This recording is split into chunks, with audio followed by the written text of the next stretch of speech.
7 Kauno dienų pokalbyje Kauno klinikų gydytoja Vilma Traškaitė-Juškevičienė, ne kartą dalyvavusi Lietuvos medikų misijose Ukrainoje. Paskui medikų rankos yra tai, ko tuo metu reikia tau. Tu gal nepadėsi kažkaip ten, nešoksi į apkasus, gal nešaudysi, gal dar kažką, bet tu gydysi žmonės ir tai bus labai reikšmingai prisidėsi prie visos tos situacijos. Šiandien kalbėsime apie kitokį saugumą. Rugsėjo 17-oji pasaulinė pacientų saugos diena. Taip, tai aš esu Vilma Traškaitė-Juškevičienė, esu Kauno klinikų gydytoja, anesteziologė, reanimatologė. Ir šalia tos pagrindinės veiklos, kai aš dirbu su pacientais, operacinės skubios pagalbos skyriuje, aš taip pat esu ir pacientų saugos, tokia kaip ir entuziastė, ir tos saugos vėliavos nešėja Kauno klinikose. Klausimas: registruojate gydytojo klaidas, kokiu tikslu ir kodėl mediciną galima lyginti su aviacija? Jeigu mes norim kažką pakeisti, mes pirmiausia turim žinoti, ką keisti, nes mes nepakeisim to nežinodami. Tai tam, kad žinotumėm, ką keisti, mes siekiam sveikatos priežiūros darbuotojus, visus tai gydytojus, slaugytojus, rezidentus, registruoti tai, kas nutinka, kas neturi būti, nepageidaujami įvykiai, incidentai, tokie įvykiai, kurie galbūt neturi įvykti, ir galbūt tokie įvykiai, kurie, angliškai tai vadintųsi near misses, tai reiškia, kad vos neįvyko. Mes išgelbėjom, dar viskas gerai, žala neįvyko, bet jeigu kažkas būtų galėjęs žala įvykti, ir tos tokius vos neįvykimus mes taip pat turim registruoti tam, kad galėtumėm pakeisti, kad galėtumėm imtis veiksmų. Mes turim suprasti, kad visi būti, kaip sakant, tame pačiame puslapyje, tiek gydytojai, tiek ir pacientai, kad taip, klaidų kartais būna, bet mes stengiamės, kad tų klaidų būtų kiek įmanoma mažiau. Mes kuriam sistemą, kuri neleistų toms klaidoms įvykti, ir prašome taip pat ir pacientų bendradarbiavimo, aktyvaus įsitraukimo iš tą sistemą, kad jie irgi jaustų atsakomybę už savo veiksmus, už savo gydymą, ne vien tik tai būtų gydytojo reikalas, bet ir pacientai taip pat dalyvautų ir prisidėtų prie tų klaidų neįvykimo. Jūs saugote pacientus nuo gydytojų klaidų, kai per klaidą išoperuoja kitą koją.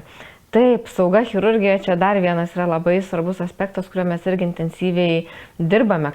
Pasaulinė praktika rodo, kad būna tų klaidų ir netgi tokiose vakarų valstybėse su gerokai labiau, gal net pažengusiai, išsivyšusią mediciną, didesnės tradicijas turinčią, pasitaiko tų klaidų. Ir atveju, kada pacientas atvyksta į operacinę ir abidvi, tarkim, jo kojas yra prastos, blogai atrodo, sutrikusi kraujotaka, abidvi jos ten pakeitusios spalvą ir panašiai, bet viena blogesnė, o kita šiek tiek geresnė, ir būna nupjaunama, tarkim, amputuojama neteisinga koja, ne ta koja. Taip pat kalbant apie saugią chirurgiją, būna pacientai neteisingai identifikuojami ir atliekama operacija ne tam pacientui. Ir mes ties tuo irgi dirbame, turime didžiulį klausimyną iš 3 dalių, kur atrodytų, kad klausimai yra elementarūs. Ar veikia tavo įranga, ar tu pasirašai medikamentus, ar visi komandos nariai vieni kitus pažįsta.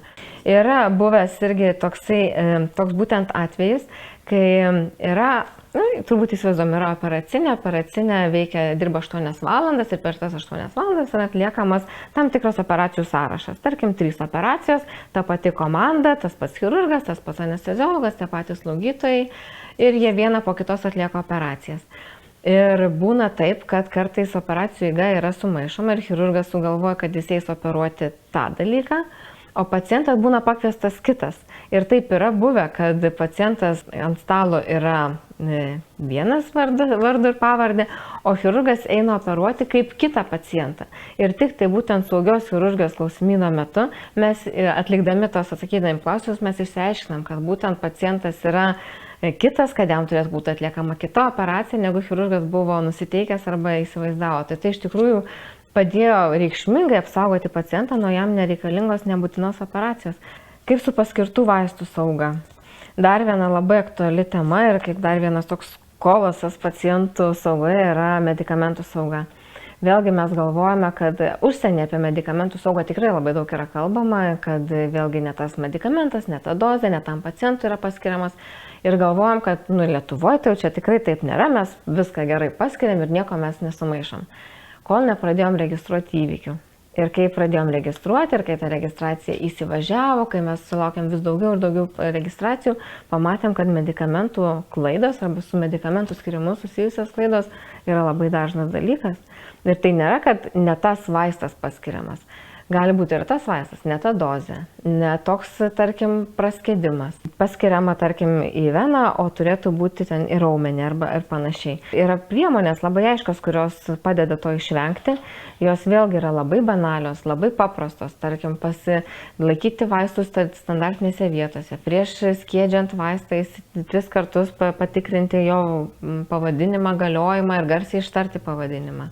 Pritraukus į švirkštą, tą švirkštą pažymėti specialiu lipduku, parašant, koks vaistas yra jo viduje. Tai yra visiškai, atrodo, elementaru, labai paprasta, visiškai, bet tokie paprasti dalykai saugo žmonių gyvybės ir saugo žmonių gerovę ligoninėse. Kartais pacientas kenkia pats savo, nuslepia savo būklę ir nevykdo gydytojų nurodymų, išsivalyti žarnyną prieš tyrimą ir panašiai.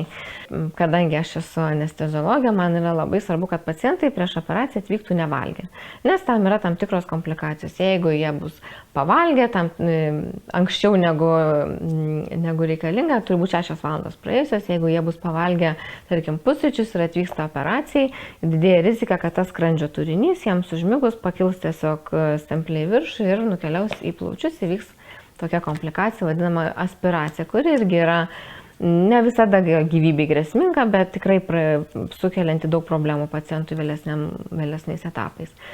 Ir jeigu pacientas yra pavalgęs, mes turime atšaukti operaciją, arba turime atidėti kitai dienai, arba vėlesniam laikui ir panašiai.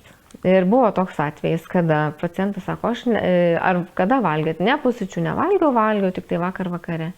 Ir atvažiavo operacinę, pasirodo, kad jis tiesiog buvo susitaręs su chirurgu, taip sakys, kad nebūtų nukelta į operaciją. Ir įvyko būtent ta komplikacija, kuri paskui prailgina pacientų gulėjimo laiką, sutrikdo jo kvėpavimo funkciją, išsivysto plaučių uždegimas ir kitos komplikacijos, kurių būtų galima puikiai išvengti, jeigu nebūtų meluojama pacientams. Ir dar apie ką norėčiau irgi šiek tiek papasakoti, tai yra apie pacientus, kurie užsiima savigyda vaistais arba vartoja nesavus vaistus, vartoja, kaip irgi skubios pagalbos skyriuje dažnai nutinka, kad atvažiuoja vyrai išgėrę žmonų tablečių, kad man žmona davė ar tai nuo spaudimo ar nuo kažko. Jie tiksliai nežino, koks tai yra vaistas, bet jeigu žmonai padeda, žmona davė, vyrui irgi tau bus geriau ir jis išgėrė. Tai tuo labiau neturėtų būti, mes turim gydyti savais vaistais, kuriuos paskyrė gydytojas, ne tais, kuriuos davė žmona, rekomendavo kaimynė ir tiesiog savo nuožiūrą kažką išgėriau. Tai tas yra labai svarbu ir dėl to mes būtent šį rugsėjį labai daug kalbame tiek Kauno klinikose, tiek ir apskritai su pacientų organizacijom, kaip pacientus įtraukti į tą veiklą, kad jie patys taip pat jaustų atsakomybę už savo gerovę, kad jie bendradarbiautų su gydytojais, kad jie jaustųsi atsakingi už savo gydymą, kad ne tik tai čia yra gydytojo atsakomybė, bet ir jų pačių, kaip gerai jie pasveiks, kaip gerai jie bus gydomi, kaip teisingai jie bus gydomi ir panašiai. Tai tas yra labai svarbu čia, kaip sakant, tango šokamas dviese, tai ir pacientai taip pat turi dalyvauti gydyme kartu su gydytojais.